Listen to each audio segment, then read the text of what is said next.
Let's see what curiosity can do.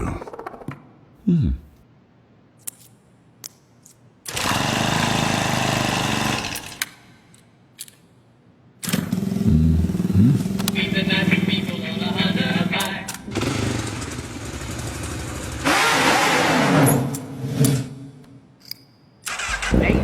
Team win for that man, John McGee.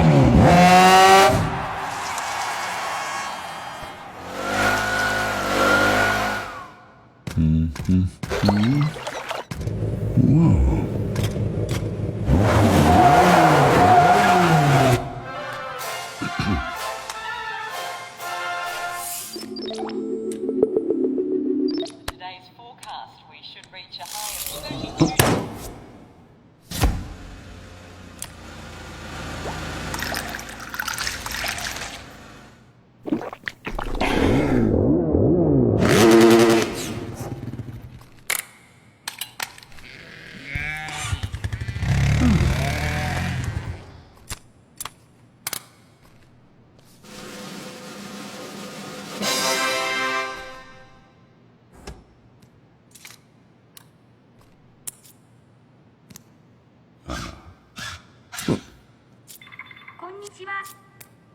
There.